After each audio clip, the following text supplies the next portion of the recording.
Bonjour à tous et bienvenue dans l'Écho du Gueulard. Moi c'est Iman Olwig et je suis l'hôtesse de cette émission. L'Écho du Gueulard, c'est quoi ? C'est une émission radiophonique d'1 heure qui accueille chaque semaine un créateur, un artiste, un rêveur qui a des choses à dire et à partager. On discutera ensemble de motivation, de processus créatif, d'inspiration, tout ça dans la bonne humeur et avec vous, très chers auditeurs.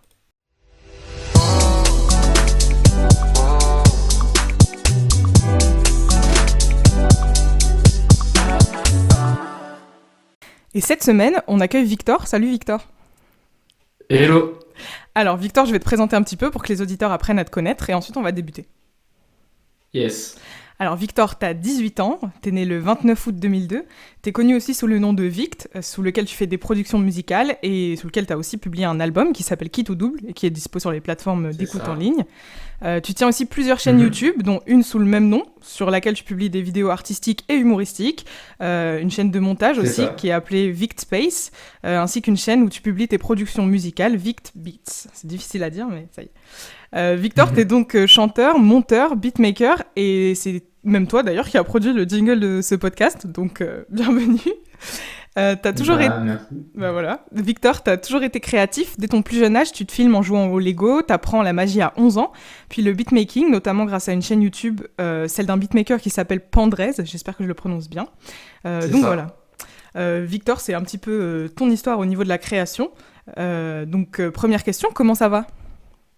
Bah, ça va très bien et toi ? Bah, moi, ça va super. Je suis contente de se recevoir ici. D'autant plus que tu as fait partie du processus créatif aussi de ce podcast. Donc, c'est très cool. Bah, je suis content. Je suis très content d'avoir pu collaborer avec toi pour te faire un générique de qualité. De même. Et tous les invités le kiffent. Donc, ça veut dire quelque chose.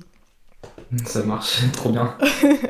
Écoute, Victor, ce qui m'a le plus titillé dans tout ce que tu as fait, c'est la magie, parce que c'est la première fois déjà que je rencontre quelqu'un qui fait de la magie, et c'est quand même quelque chose d'assez créatif.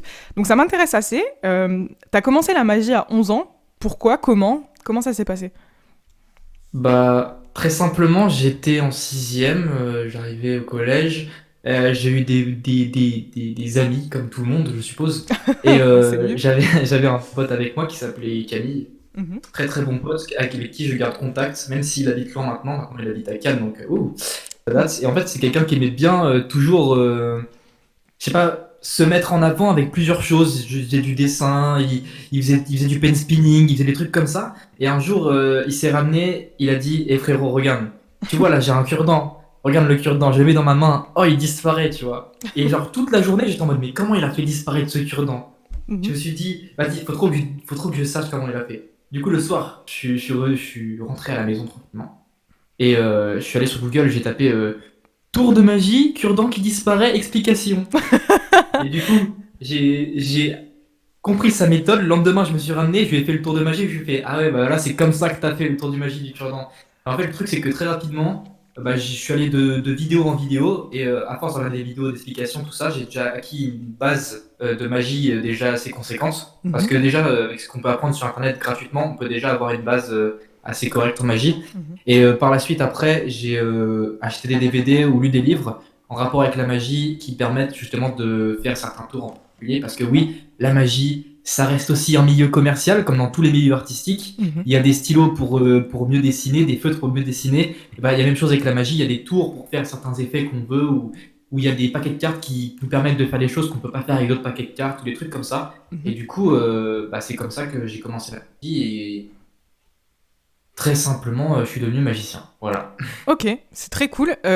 Donc du coup, en fait, toi, t'as commencé vraiment avec le B.A.-ba, genre un cure-dent, un paquet de cartes. Est-ce que t'as déjà essayé les trucs plus commerciaux dont tu nous parles ? Qu'est-ce que t'en penses ? Tu penses que ça enlève un truc à la magie, du coup ou...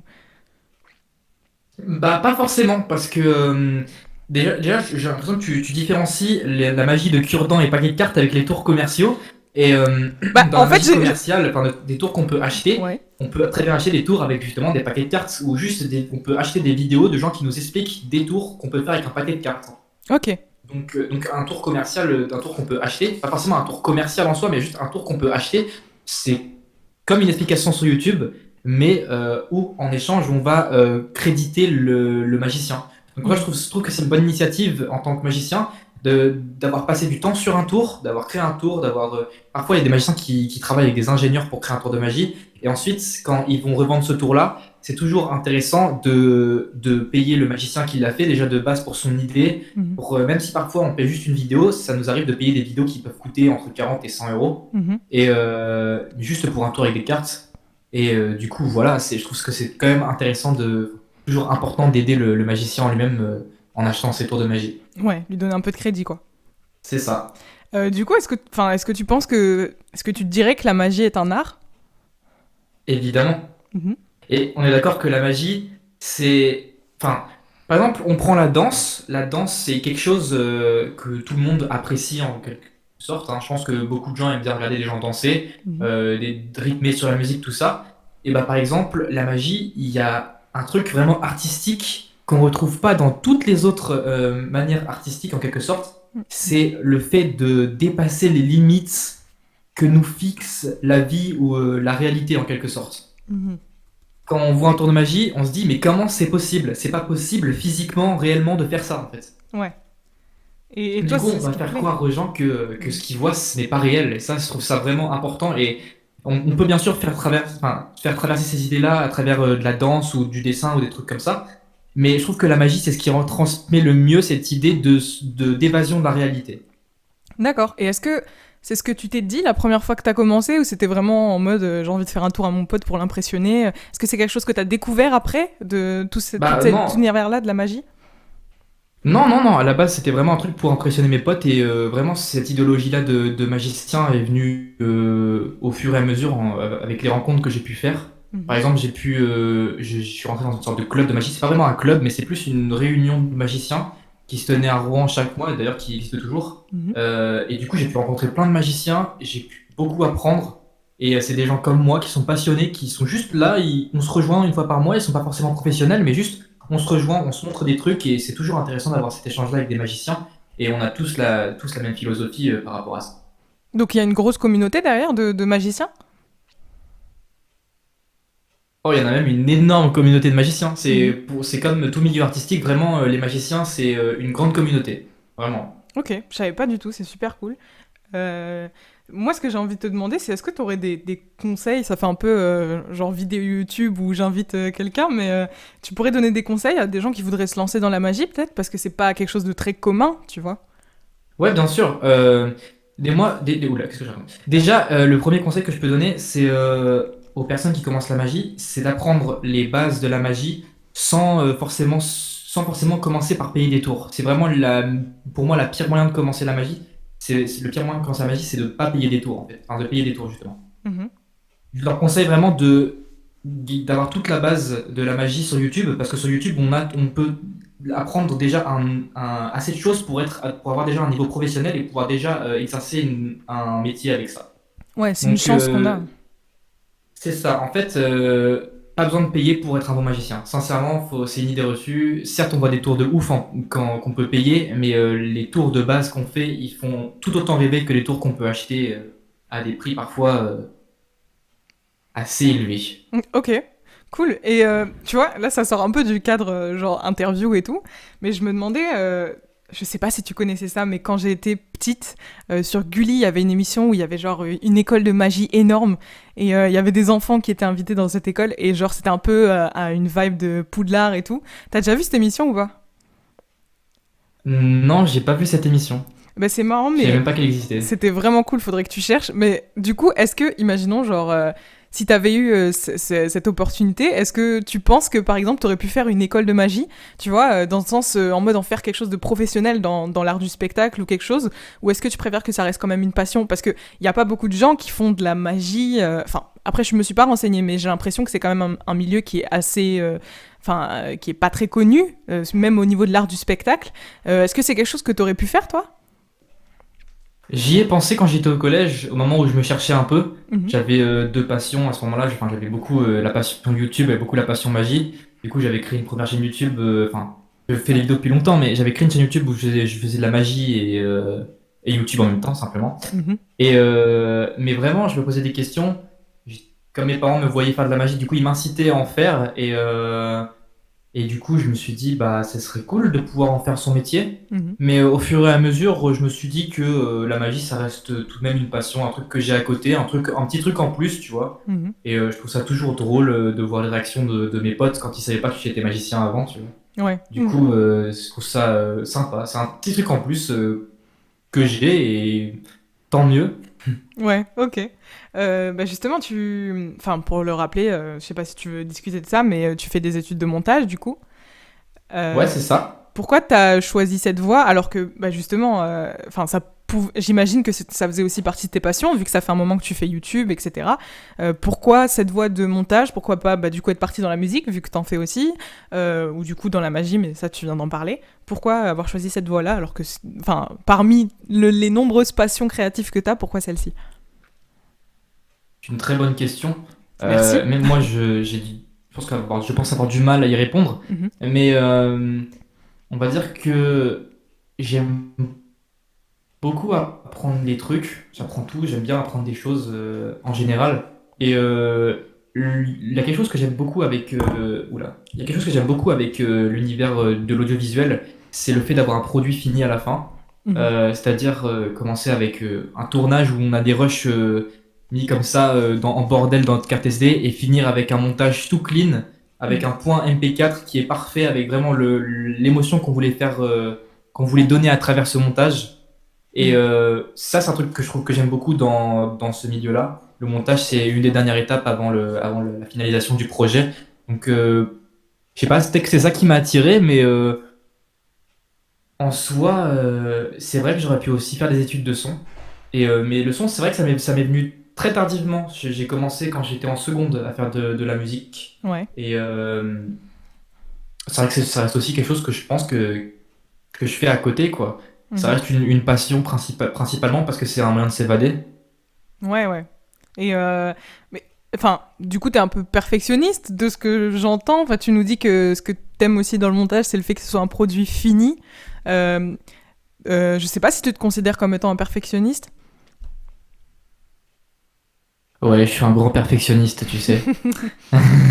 C'est ton signe Non, non, pas astrologique, ça, à mon avis. forcément, pas forcément perfectionniste, mais je sais pas, il y a quand même une sorte de satisfaction quand les choses sont bien faites. Il y a une satisfaction énorme, je trouve. Moi, je pense que c'est ton signe astrologique. Ça doit venir de là quelque part. Euh, Peut-être, j'en ai aucune idée. eh ben, écoute, on fera une émission spéciale où je lirai ta charte. C'est Ok. faux, je suis trop nulle pour lire les chartes. Mais non, non, mais ok. Du coup, si enfin, on peut passer sur la musique aussi pour en parler un petit peu. Euh, Avec le Ouais. beatmaking, du coup, enfin, tu m'as dit que tu avais appris ça aussi d'une chaîne YouTube. Donc, tu as beaucoup appris en ligne. Ce qui est une chance aussi qu'on a à notre époque de pouvoir apprendre beaucoup et avoir beaucoup de ressources en ligne. Mais à part ça, du coup, à part cette chaîne YouTube par exemple, et ce que tu as regardé en ligne, c'était pas trop dur au début? Quel logiciel t'as utilisé? Comment t'en es arrivé à ce Dans niveau-là? le, dans le beatmaking? Ouais, dans le beatmaking. Ouais, alors par rapport au beatmaking, en fait, je m'y intéressais toujours de près ou de loin parce que en fait, c'était un truc créatif. Et quand il y a cette histoire encore de produits finis ou justement de processus créatif et on arrive à un truc super stylé, moi ça Mhm. m'a toujours intéressé, même si c'est des milieux pas forcément ouf. Mhm. euh, il y a beaucoup de choses qui m'intéressent où c'est les trucs créatifs. J'aime bien regarder.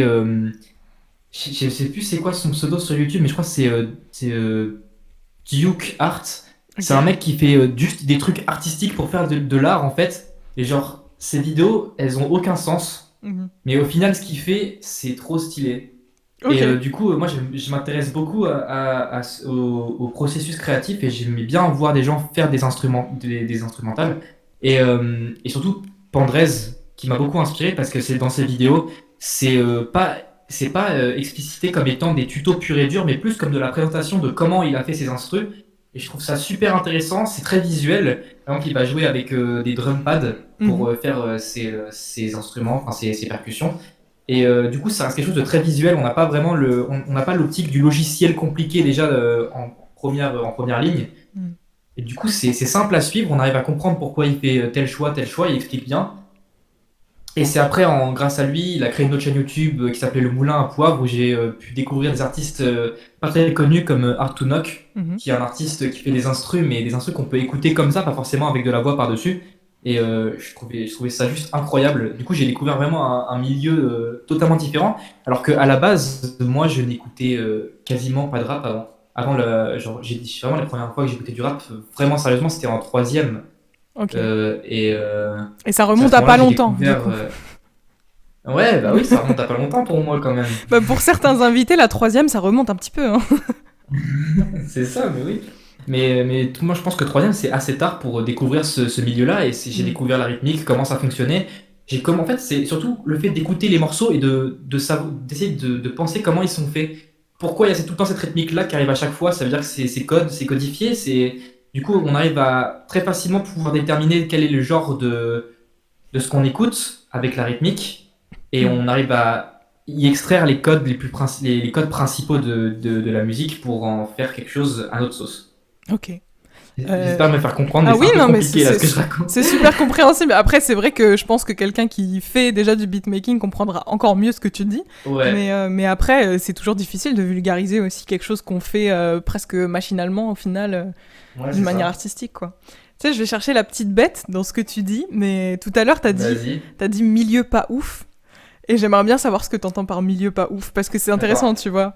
On parlait, J'avais dit quoi par rapport au milieu pas ouf? t'as dit qu'il y avait certains milieux artistiques qui étaient pas ouf. Et on parlait de ça aussi dans un des premiers épisodes, le premier épisode avec Kirk, en disant que même en tant qu'artiste et créateur, parfois on n'est pas touché par des milieux qui pourtant sont créatifs. Et qu'est-ce que t'entends par milieu pas ouf? Et est-ce que du coup il y a des milieux qui te touchent pas du tout, alors que tu touches quand même à beaucoup de choses? Est-ce qu'il y a des milieux où t'es genre, ok, ça m'intéresse pas? Euh,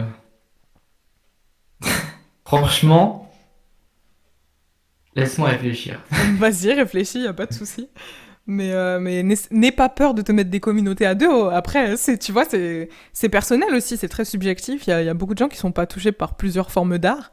Moi, je me souviens que j'avais parlé, par exemple, d'art contemporain. Bon, ça dépend quand même de quel Ouais, jeu. l'art contemporain, je suis d'accord C'est avec un toi truc qui me sur ce touche un peu sens-là. moins, tu vois. Mais genre, toi, ça peut être autre chose. L'art contemporain, je trouve que Après, il y a beaucoup de choses dans l'art contemporain, faut qu'on le rappelle aussi. Mais Ouais, bien sûr, bien sûr. Je suis d'accord avec toi par rapport à l'art contemporain. Il y a beaucoup de choses que je trouve cool, mais il y a beaucoup de choses que je trouve un peu nulles, sincèrement, hein. Il y a je sais pas si je sais pas si tu t'avais vu, ils avaient fait une exposition aux Tuileries ok, d'art contemporain. Et j'ai pas vu, mais c'est un artiste qui faisait une œuvre, et il avait juste pris une chaise et il l'avait mise dans un arbre. ok, Et quand t'allais voir le guide, en gros le guide de l'exposition, et tu lui demandais pourquoi la chaise est dans l'arbre, il disait bah faut se faire sa propre idée de ce que c'est en fait. d'accord. Je connaissais pas du Moi je tout, trouve mais c'est marrant. ça, mais moi en fait ça me fait plus rire qu'autre chose, tu vois, Ouais, mais ouais, ouais. Tu dis c'est un peu du c'est cool. foutage de gueule, mais en même temps, c'est marrant. C'est ça. Mais après, tant que les gens s'épanouissent, tant mieux, tu vois, mais Mhm. Ouais, de ouf. Non, je suis d'accord. Tu vois, j'avais vu aussi un truc par rapport à ça. Il y a pas mal de youtubeurs qui l'ont fait aussi. Donc, je sais pas si t'as vu la tendance passer, mais il y avait des youtubeurs qui faisaient ce truc de prendre une toile blanche et de juste Ah, jeter de la peinture dessus et de oui, la oui, vendre à oui. genre 1000 balles sur eBay. Et ça marchait Ouais, vraiment j'avais pas vu. mal. J'avais vu, ouais. T'as Aux pas pensé à États-Unis le faire? surtout, ouais. Ouais, aux Il y en avait pas mal qui États-Unis. faisaient ça. T'as pas pensé à le faire? Non, je pas pensé à le faire. Franchement, moi j'y ai pensé, hein. Ça peut être un bon délire. Tu mets un truc un peu abstrait, genre art contemporain et tout, et ça peut passer C'est ça, largement. le grand artiste allemand, hein. Tu t'es déjà essayé à la peinture ou pas? Franchement, non. J'en ai fait en art plastique au collège, mais c'était vraiment horrible. J'aimerais Même bien qu'on voit. le prof qui regardait le truc, il disait mais c'est dégueulasse ce que t'as fait. Vraiment, il me le disait, mais genre honnêtement, il me disait franchement c'est dégueulasse. Ouais, ça arrive, mais après, on peut pas être touché par tous les. Enfin, on peut pas être bon partout. T'es déjà bon Ouais, dans c'est pas mal de ça. choses, donc. Bah, je m'étais essayé un peu au dessin il y a pas longtemps. Ouais. Ouais, j'avais appris, je m'étais acheté une formation de dessin et j'avais appris un peu les bases de l'anatomie, de comment on forme un personnage avec des traits, des ellipses, des cercles, comme Mhm. ça. Et je trouvais ça super intéressant. Ouais. Je trouvais ça super intéressant, même si j'ai pas eu la patience d'essayer de me choper un niveau avec, parce que le dessin, c'est une des enfin, pour moi, une des branches artistiques qui demande le plus de travail et de patience. Ok.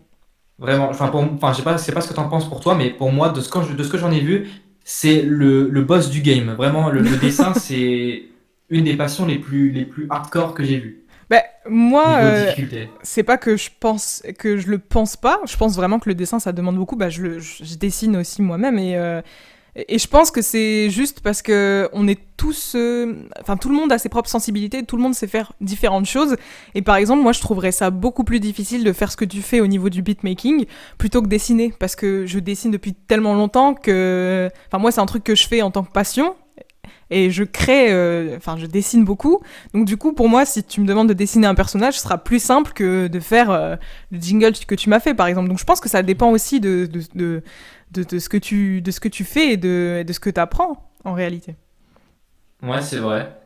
Enfin, je C'est sais pas vrai. ce Mais que t'en après, penses, mais ouais, on est d'accord que le dessin, quand même, enfin, tu fais ça depuis que t'es petite. Du coup, ça, si quelqu'un veut se lancer dans le dessin là, alors qu'il n'a jamais dessiné avant, ça restera très très compliqué. ouais, je pense que dans tout, c'est vrai qu'il y a, il y a- il y a- il y a beaucoup de travail. Après, j'ai une amie qui est passée justement enfin, la semaine dernière dans l'émission, qui est Mélissa, et qui, elle, a commencé le dessin il y a genre 2 ans, et tu regardes ce qu'elle fait maintenant, c'est incroyable, tu vois. Donc en vrai, avec de la Mhm. persévérance, je pense que on peut y arriver. C'est aussi le but de pousser les Évidemment. gens à faire ça aussi dans cette émission. Évidemment, tout est possible. Franchement, si les gens m'écoutent actuellement, croyez-moi, j'ai la preuve que tout est possible. Si vous donnez, ah non mais vraiment, je te Ouais, jure, quand avant, quand j'étais, enfin, j'aime bien le développement personnel, tu vois. ouais. Quand j'étais au collège, je regardais des vidéos de gens qui disaient oui, vis tes rêves et tout. J'étais en mode, ok, je veux bien essayer, mais tout le monde dit ça. J'ai l'impression que c'est juste parce que les gens ont réussi, qu'on voit ceux qui réussissent, on voit pas ceux qui perdent, tu vois. Mhm, Mais en vrai, j'ai fait l'expérience, tout est possible. Sincèrement, si t'as un rêve, même si tu penses que ça dépend de trop de choses, fonce en fait. mhm. Mais vraiment, tout est possible. Donc tu penses que tout peut s'apprendre, toi? Tout peut s'apprendre évidemment. Toi, de toute façon, tout ce que tu fais maintenant, tu l'as appris au final. Exactement. Donc voilà, non, mais c'est super intéressant parce qu'on n'a pas tous les mêmes sensibilités. Tiens, j'aimerais bien parler un peu de ta musique. Ouais, Enfin, si tu veux bien, bien sûr. bien évidemment. Tes premiers sons, tu vois qu'on peut donc écouter sur ton premier compte SoundCloud. Je sais pas si je peux le donner, mais de toute façon, je l'ai même pas noté. Donc si tu veux le donner, Mais donne-le, donne-le. vas-y. C'est juste vite, Vic ou Vic Beats. Mhm. Et vous avez genre compte, account closed. Et vous cliquez dessus, vous avez des sons en anglais. Oh, oui. Après, je sais pas ce que t'en penses, mais Bah écoute, justement, moi la question que je me pose, c'est pourquoi ils sont en anglais? Parce que du coup, on a eu Hammer qui est passé ici et qui aussi avait fait ses premiers sons en anglais et qui nous disait que c'était plus simple d'exprimer ses sentiments dans une autre langue. Toi, qu'est-ce que t'en penses? Est-ce que c'est ça? Est-ce que c'est juste pour une question de style? Pourquoi t'as commencé en anglais? c'est intéressant le fait de dire qu'on peut exprimer plus facilement ses sentiments dans une autre langue. Mhm, Mais en fait, moi, si j'ai commencé en anglais, c'est parce que j'ai beaucoup bossé avec un artiste qui s'appelle Lil Gozy, mhm, que je connaissais de mon lycée simplement, et mhm, qui lui rappait en anglais. J'ai d'ailleurs fait un feat avec lui dans mon album. mhm, Euh, et en fait, ce qui est assez intéressant, c'est que du coup, lui, il rappe en anglais, j'ai enregistré ses sons en anglais. Du coup, c'est là où j'ai commencé à me frotter au mix pour la première fois, enfin vraiment me frotter au mix, quoi. mhm, Prendre comment mixer une voix, etc. Et ce qui est vraiment marrant, c'est que enfin, je voyais que tout était, enfin, que c'était que on arrivait à faire sortir une voix correcte, même si on sait pas chanter de base, même si on n'a pas pris de cours de chant et tout ça. Du coup, ça m'intriguait déjà un peu. Ça mhm. m'arrivait de m'enregistrer pour le fun comme ça. Et un jour, je regarde la vidéo du règlement. Je pense que tu connais la chaîne qui parle un peu de rap et comment, enfin, qui analyse un peu le rap. Mhm, ouais. Et il parlait de Lil TK et il disait que. Il parlait justement de Lil TK et du fait que Lil TK, dans ses musiques, euh, il dit n'importe quoi. Vraiment, il dit des trucs qui ne se passent même pas dans sa vie, tout ça, mais genre, tant qu'il pouvait s'exprimer artistiquement, et bah, il s'en foutait en fait. Mhm, Du coup, bah, ce que j'ai fait, c'est que je me suis dit, bah vas-y, je m'en fous. Et du coup, le soir même où j'ai vu cette vidéo, quand je suis rentré du lycée, mes parents n'étaient pas là, je me suis dit, vas-y, j'ai aucune honte, il n'y a personne chez moi. Je fais une prod, d'ailleurs, enfin pour moi, une bonne prod, parce que parfois c'est difficile de faire des prods, même en tant que beatmaker, il y a des moments où on n'arrive plus à faire de prod. Et c'est mhm, pareil dans tout le domaine artistique. ouais. Euh, J'arrive à faire une bonne prod, du coup, j'étais assez content de ça, et je commence à faire une top line, donc du coup, je commence à faire du yaourt dessus. Mhm, Et je me dis, vas-y, et je vais écrire en anglais, tu vois. Truc qui n'a aucun sens. Vraiment, les paroles, écoutez-les, ils ont aucun sens. Même dans le refrain, il y a une faute d'orthographe. Une faute d'anglais, quoi. Ok.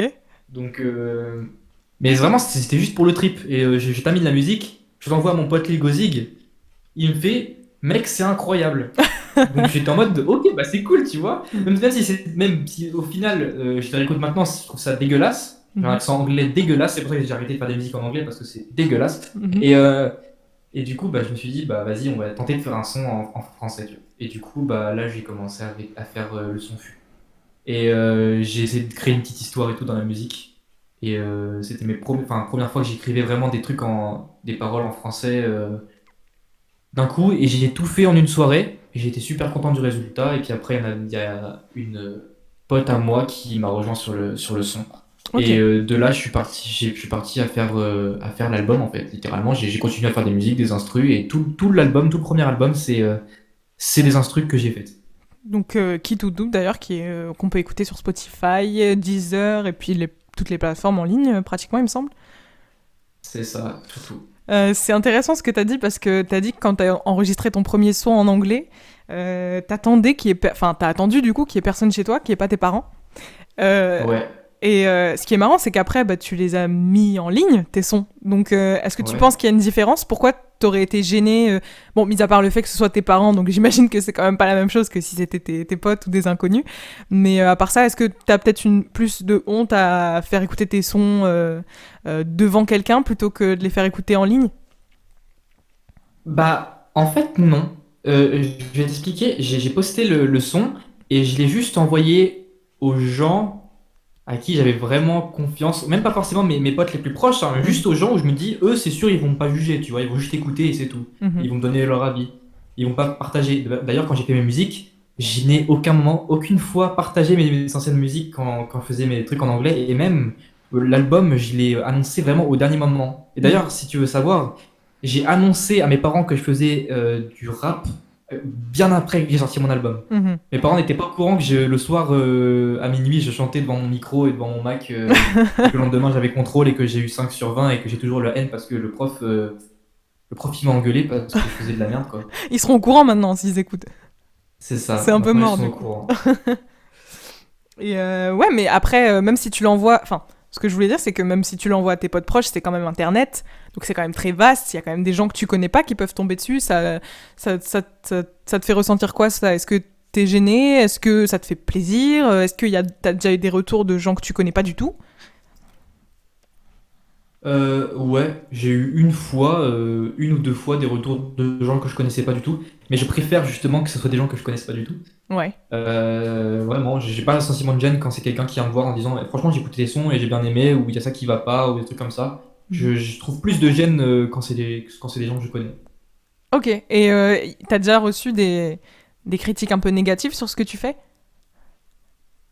Euh, à part des haters, genre vraiment sur mon clip qui m'ont dit, franchement, mec, c'est dégueulasse, mais je pense que c'est surtout des haters basiques, je sais même pas d'où ils viennent, je sais même pas Ouais, qui des c'est. trolls, quoi.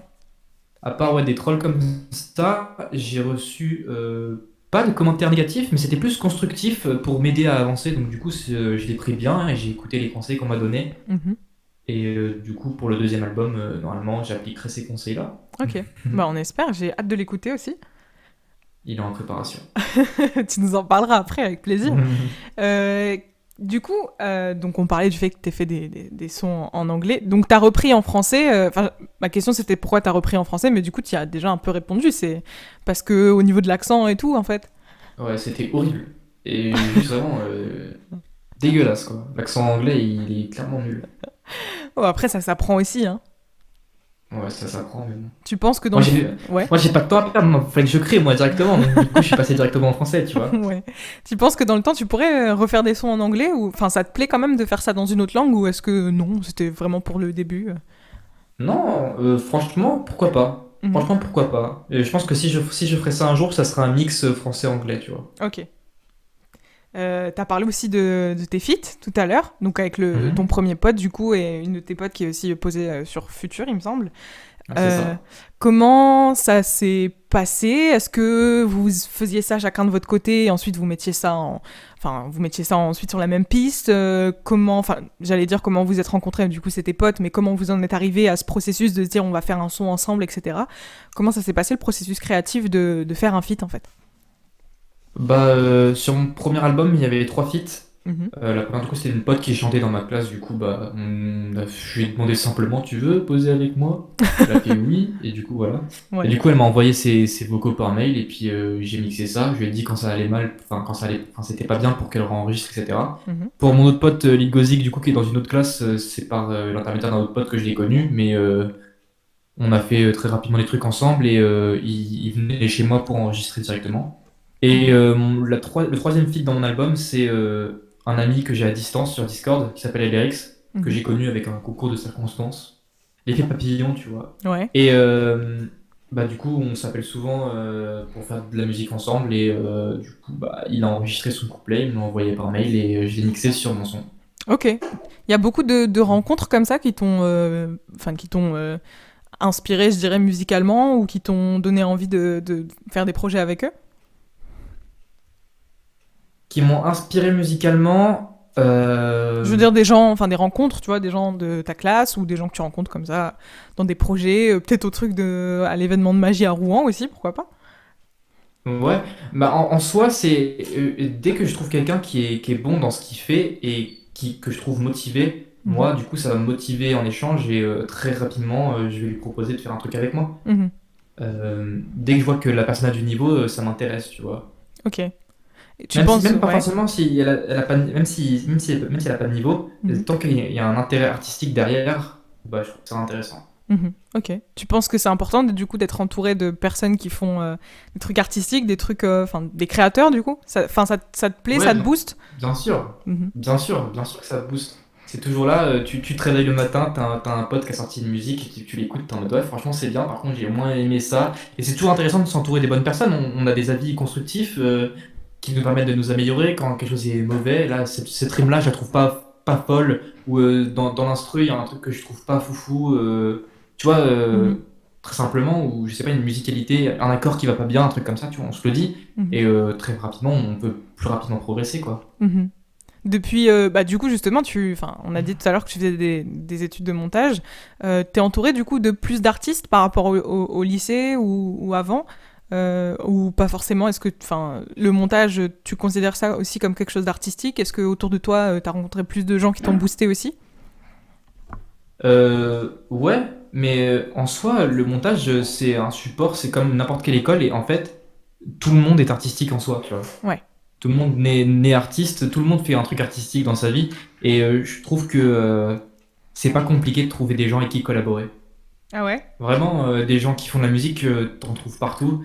Il y a beaucoup de gens qui chantent, beaucoup de filles dans ta classe qui chantent, beaucoup de mecs qui font du rap, beaucoup de mecs qui font des instrus, beaucoup de filles qui font de la guitare, du piano, des trucs comme ça, tu vois. Mhm. Donc des artistes avec qui collaborer, t'en trouves partout. Mhm. Et tu peux t'inspirer d'eux pour faire tes propres trucs. Par exemple, quand j'étais au lycée, il y avait un mec qui faisait du piano super bien, qui improvisait super bien, et je lui ai dit, bah donne-moi ton numéro, tu vas m'envoyer un sample, et puis je vais te faire une instru avec, tu vois. Ok. Par exemple, Et je tu trouve lui ça as fait, super du coup? intéressant. Tu lui as fait, du coup, cet instru? En fait, on s'est pas recontacté en fait, mais j'ai quand même chopé son numéro. Si Mais jamais t'as besoin d'un piano plus tard, au moins t'auras son numéro. c'est ça, exactement. Si jamais j'ai besoin d'un sample de piano, c'est carré. Victor, du coup, tout à l'heure, on a parlé un peu de ton prochain album qui est en préparation. Ouais, Est-ce que tu as envie de nous en parler? Comment tu t'en sors avec le travail, les études? Comment tu fais pour te ouais, bien concentrer sur la sûr. musique et tout? Vas-y, dis-nous tout. Écoute, l'album il est toujours en préparation. Mhm.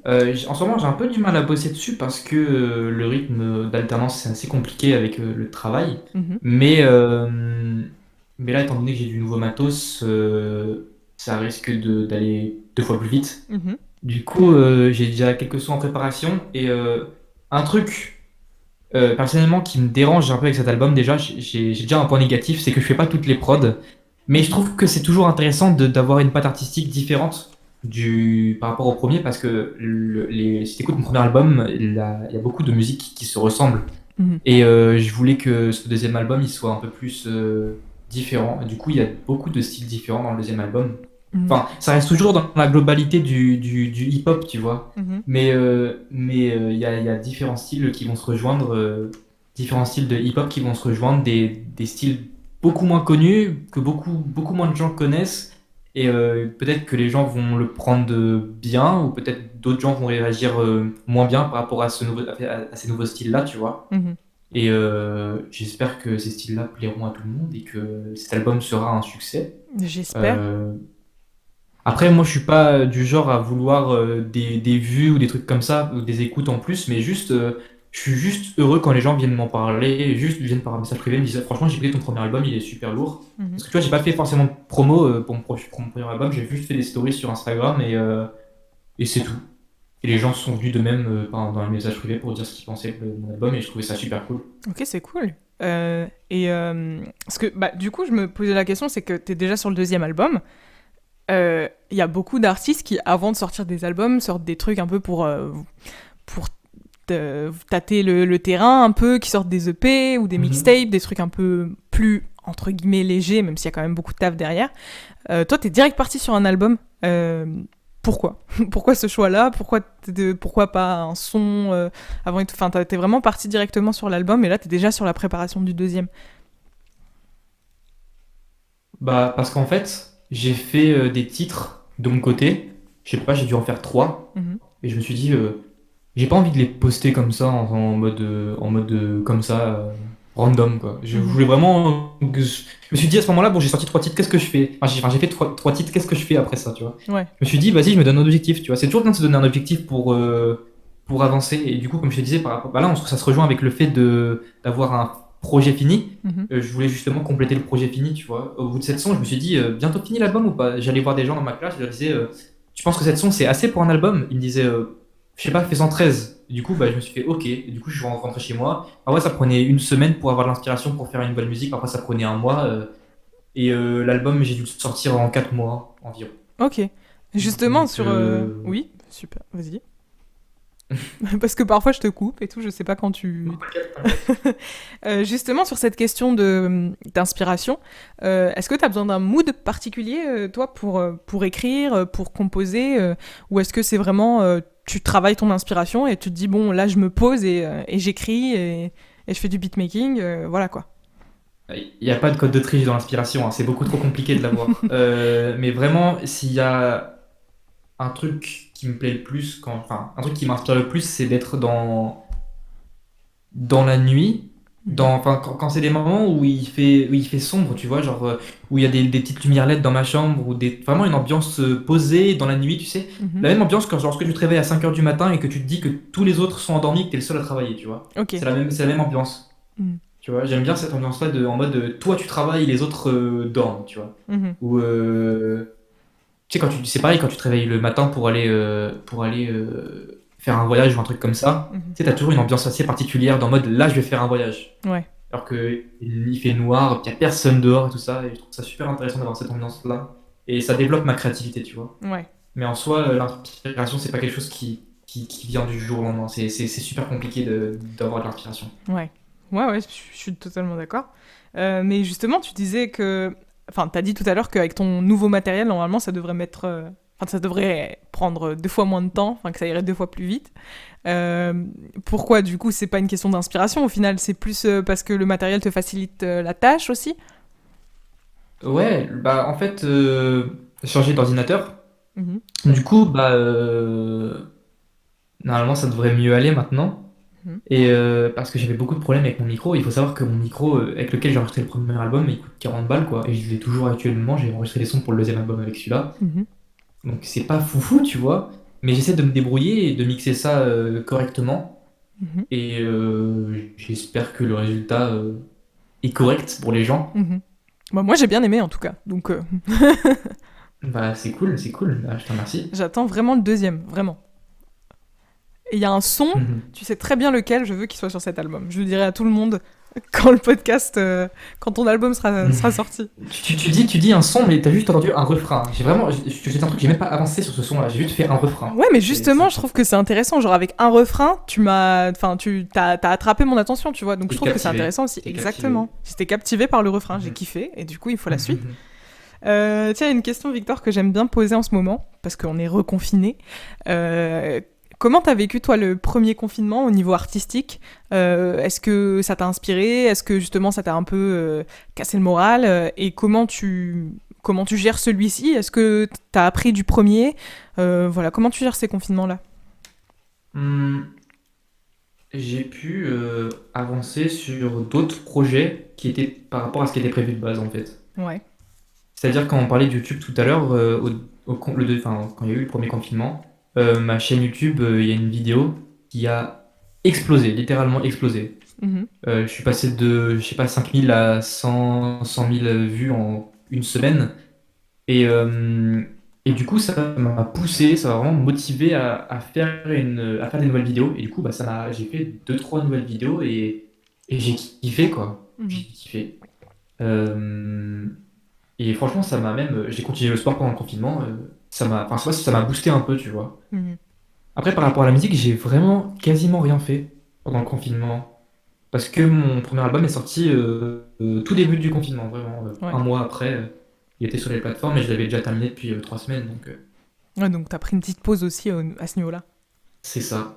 Justement, t'as parlé de YouTube, on en a pas trop parlé en vrai, mais j'ai dit au début que Mhm. t'avais eu plusieurs chaînes YouTube, du coup, mais il y en a une particulièrement qui est active au niveau des vidéos humoristiques et tout. Active, Enfin, active, ça moyen. fait quelques mois que t'as pas fait de vidéos, mais enfin, c'est quand même, voilà, tu postes des vidéos assez régulièrement, de manière ponctuelle, on va dire.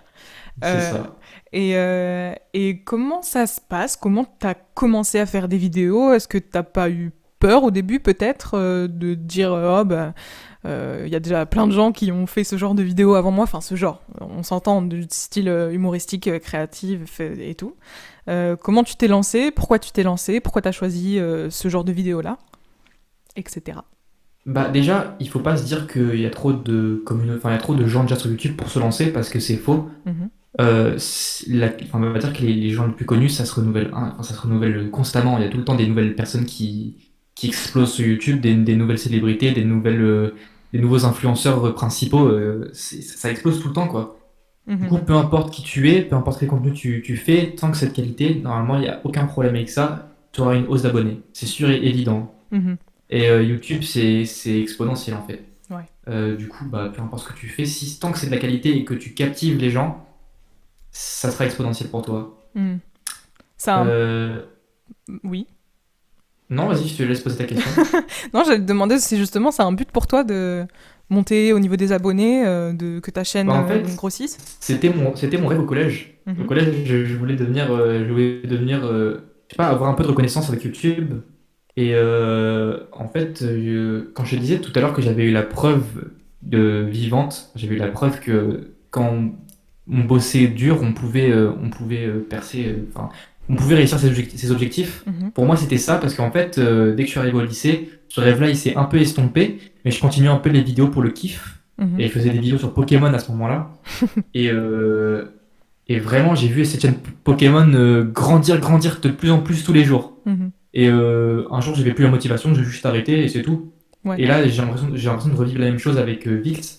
Mhm. Si j'aurais continué, si j'aurais été encore plus ponctuel que ça, et que je continuais les vidéos une fois par semaine, je pense que là, je serais à un stade assez élevé d'abonnés. Vraiment, c'est pas pour me vanter ni rien, mais C'est je une me dis question de que travail, ouais.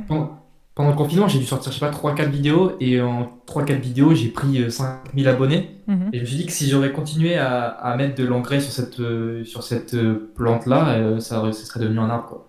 Ok, c'est une belle métaphore. Justement, c'est marrant, tu vois, il y a beaucoup de nouveaux métiers maintenant. Et tu disais que c'était un peu ton rêve au collège. On n'a pas tant de différence d'âge que ça, mais moi, quand j'étais au collège, il n'y avait pas tant de gens que ça qui voulaient faire youtubeur, et c'était pas encore un truc assez démocratisé. Est-ce que tu penses que le fait de voir qu'il y a beaucoup de gens qui font ça, ça t'a motivé à te lancer dans tous les domaines dans lesquels tu t'es lancé ? Bien sûr. Il y Il y a une a- communauté qui est là pour t'aider. Il y a une communauté qui est là, qui a traversé les mêmes épreuves que toi, enfin, qui a traversé les épreuves que toi tu vas traverser quand tu te lances dans une passion. Mhm, Et ça motive.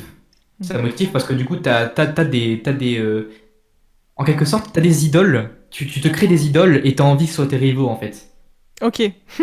C'est une motivation en plus, c'est un obstacle à faire, tu vois. Et si jamais t'es en mode, ouais, mais jamais j'atteindrai ce niveau-là, et bah, t'es un loser dès le départ. Faut pas se dire ça, tu vois. Ouais. Faut se dire justement que ton but à toi, que ces gens-là, ça devienne tes rivaux. Mhm. Ouais, c'est enfin, c'est un joli objectif. C'est cool. C'est ça. En fait, c'est une recherche perpétuelle de la difficulté, en fait. Ok, donc t'aimes beaucoup Faut te que- challenger. C'est ça. Écoute, Victor, merci pour tes réponses. Là, on va passer aux questions courtes. C'est des questions courtes, Ouais. mais toi, tes réponses, elles peuvent être un peu longues. Tu peux étayer, quoi. Ok, ça marche. C'est parti.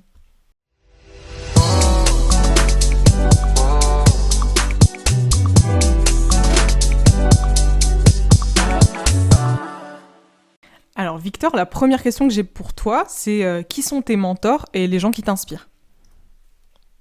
Alors, comme je disais tout à l'heure, j'ai découvert un artiste qui s'appelait Art to Knock quand j'étais au début lycée, Mhm, qui m'a un peu ouvert les yeux sur le beatmaking, sur la façon dont on peut appréhender les instrus et en faire son propre style. mhm, Du coup, voilà, Art to Knock que j'ai découvert grâce à Pandreuse. Et même si c'est un artiste avec qui j'ai quasiment jamais parlé, enfin, un jour j'étais en vocal avec lui sur Discord mhm, et je me suis rendu compte que c'était pas du tout l'image que j'avais de cette personne-là. Surtout que je ne savais pas à l'époque à quoi il ressemblait. mhm. C'est juste un artiste musical que j'écoutais, je savais pas qui était français, je savais pas tout ça. Et c'était juste quelqu'un qui était très posé et tout ça, mais qui faisait des instrus, mais tellement agressives.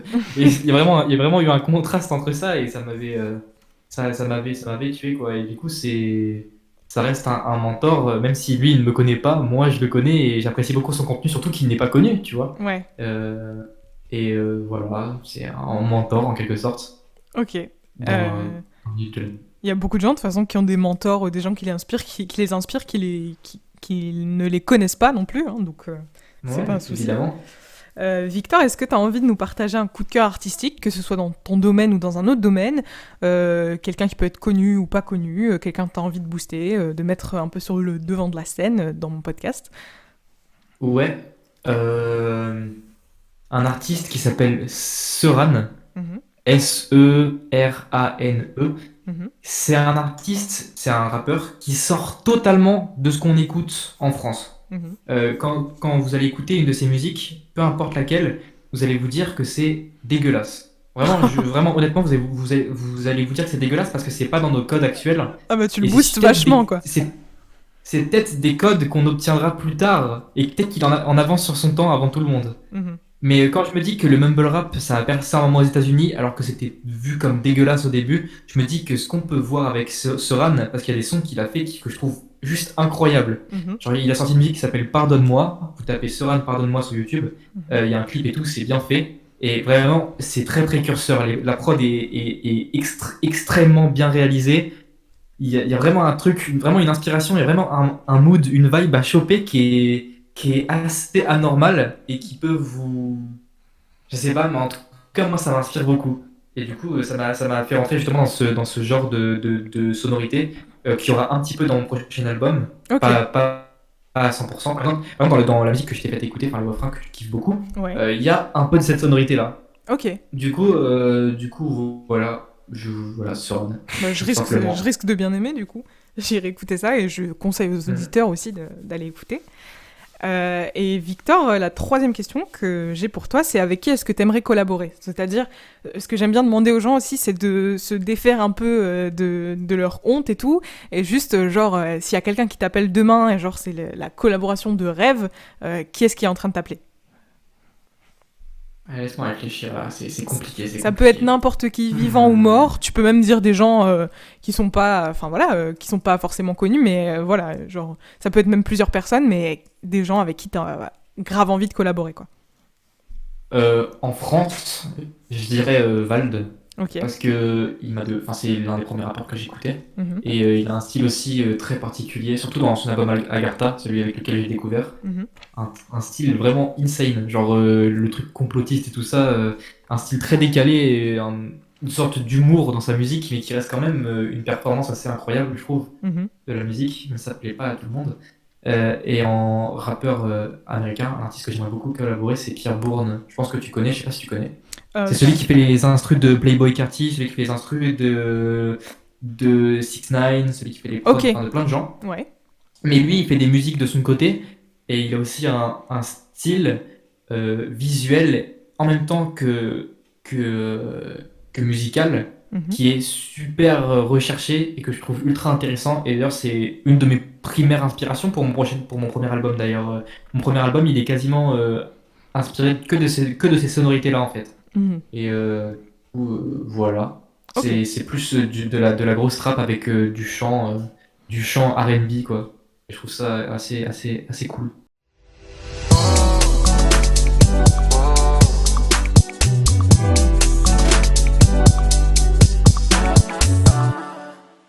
Et donc pour finir cette émission, déjà, c'est vrai que ça passe super vite, on C'est va vrai. finir du coup avec cette playlist que je t'ai demandé de composer, Victor, une playlist que j'espère inspirante et qui pourra du coup motiver ou plaire à nos auditeurs. Mhm. Alors il y a 4 chansons du coup, et la première chanson que tu m'as donnée, c'est une chanson qui t'inspire, et du coup bah, tu viens d'en parler en fait, mais c'est Pardonne-moi de Seran. Ah bah voilà. Donc du coup t'en as déjà un petit Simplement. peu parlé. Je sais Ouais, pas c'est si tu veux ça. rajouter quelque chose, mais tu m'as dit qu'elle t'avait ouvert à un tout nouveau style d'instru et de musicalité, quoi. Donc, euh, donc voilà. C'est Euh, ça. Mais en fait, on en recherche perpétuelle hein, de nouveaux styles comme ça. ouais. Et quand on pense ces genres de styles-là, on est en mode ça c'est une révélation, tu vois. Mhm, C'est une révélation. Alors que je sais qu'il n'y a pas beaucoup de gens qui vont forcément apprécier ce style de musique-là. Mais mhm. Ensuite, la chanson qui te motive le matin, tu m'as dit Paf le chien de Caballero et Jean Jass. ouais, bien sûr, parce que cette musique-là, elle a aucun sens. C'est c'est juste trop drôle. Le titre de la musique, c'est Paf le chien, et Ouais, le refrain, c'est Passe le joint, tu vois, comme s'ils voulaient censurer le refrain, et je trouve que. Enfin, comme s'ils voulaient censurer la musique, ouais. et je trouve que cette musique-là, elle est géniale, Mhm. déjà dans les paroles, dans la façon dont la musique est abordée, c'est vrai. Du coup, même le titre de musique, Paf le chien, tu vois, genre, Mhm. Bah, aucun sens. le truc, c'est que moi aussi, en plus, quand j'ai lu ta réponse, au début, j'avais pas vu le nom de l'artiste et je pensais que tu m'avais donné une musique de Paf le chien. Genre celui de la pub, Non. le chien de la pub, et je me suis dit, tiens, il a des goûts bah, un peu originaux, quoi. Parce qu'en fait, voilà, ils disent passe le joint et non pas paf le chien, et c'est excellent. Et Ok. sinon, la prod, c'est Freaky qui l'a faite, et Freaky, c'est un mec qui est, niveau performance de prod, aussi au top du top. Il a fait des prods pour tout le monde, et il est excellent, excellent, vraiment. Mhm. Grosse inspiration. Ok, super. Tu m'as dit ensuite, Victor, des paroles de chansons qui résonnent en toi, et tu m'as dit Note pour trop tard de Orelsan. Excellent, Pas d'autres mots excellent. pour. Excellent, mais et tu sais que vraiment, j'écoutais ça avant quand j'allais à la salle de sport, parfois j'ai lâché des petites larmes en l'écoutant, tu vois. Je me Ouais. dis, putain, il a trop raison. Orelsan, il a trop raison, après c'est un génie. On dirait le titre d'une page Facebook de 2005. Putain, il a trop raison. Ça me fait rire. Ok, non, mais j'aime beaucoup ce son aussi, donc très bon choix. Et ensuite, Victor, tu m'as dit, donc c'est avec ça qu'on va te laisser, du coup, la chanson que t'écoutes quand tu passes la nuit sur un projet. Alors, tu m'as écrit, je cite, parce que c'était une réponse assez marrante, vas-y, j'écoute de la Lofi, mais là, en ce moment, je saigne Every Night de, et là, c'est difficile à dire, Zmeyev.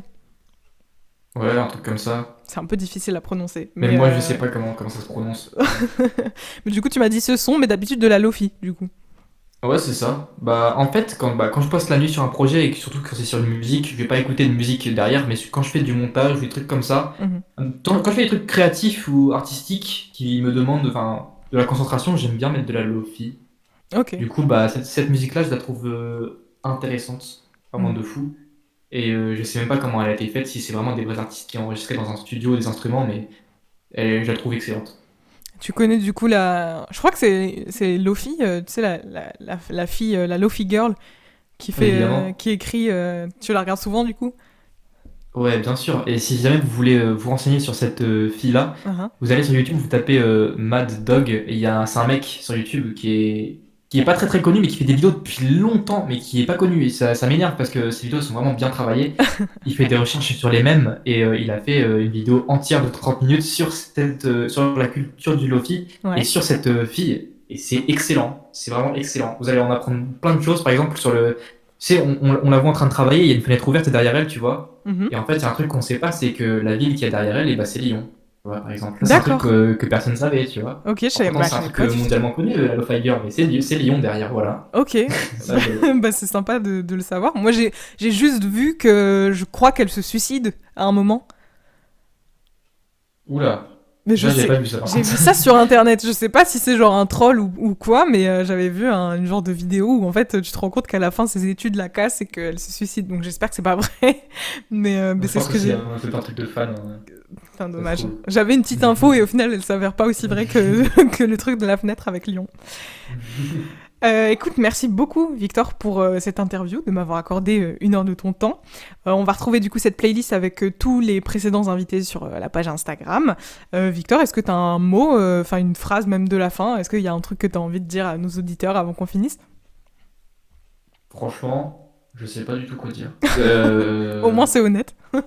Faites vos rêves et enfin, essayez d'atteindre vos objectifs. Parce que et visez la lune aussi. Visez la lune pour tomber dans les étoiles. Toujours intéressant comme phrase philosophique de développement personnel. Tout à fait. Lisez des Un livres gros de big développement up, personnel. un gros big up à Amel Bent Lisez du coup, des qui était qui est la précurseur de viser la lune, Amel Bent. Donc voilà, bah, j'espère Victor que tu as passé un beau moment avec moi dans cette émission. évidemment. Et ben voilà, donc c'est déjà la fin. Merci à toutes les personnes qui ont participé à l'émission. Et du coup, bah, cette semaine, merci juste à Victor, parce que c'est lui qui a bossé sur les jingles et c'était aussi lui mon invité. Hein. Donc un gros big up à Victor. Donc je vous conseille vraiment d'aller checker le travail sur les réseaux. Je rappelle, enfin, j'ai déjà donné ses réseaux un peu au-dessus, mais il a plusieurs chaînes YouTube, dont Vict Beats pour son beatmaking, Vict tout court, VICT avec petite apostrophe pour sa chaîne YouTube, et vous pouvez checker son album Qui tout double sur Spotify et toutes les plateformes d'écoute en ligne. Voilà, force à tous pour pendant cette période difficile. On espère continuer à vous inspirer et à vous divertir. Comme d'habitude, vous pouvez nous écouter sur Spotify et autres plateformes en ligne, dont vous retrouverez la liste sur notre page Instagram. Voilà, n'hésitez pas à écouter et à réécouter les autres épisodes sans modération et en attendant le prochain. Quant à nous, on se retrouve la semaine prochaine, et en attendant, vous pouvez retrouver l'Écho du Gueulard sur Instagram, @EDGpodcast, et je le répète, donnez de la force à Victor. Son Instagram aussi, c'est VictBeats, et sur tous les réseaux que j'ai cités précédemment. Merci à tous, et d'ailleurs si vous êtes vous-même artiste ou créateur et que vous avez envie de venir discuter avec moi de votre travail ou de le faire connaître un peu, n'hésitez pas à m'envoyer un message sur Instagram @EDGpodcast, et je me ferai une joie de vous inviter dans mon émission. Un grand merci à tous nos auditeurs et à la semaine prochaine.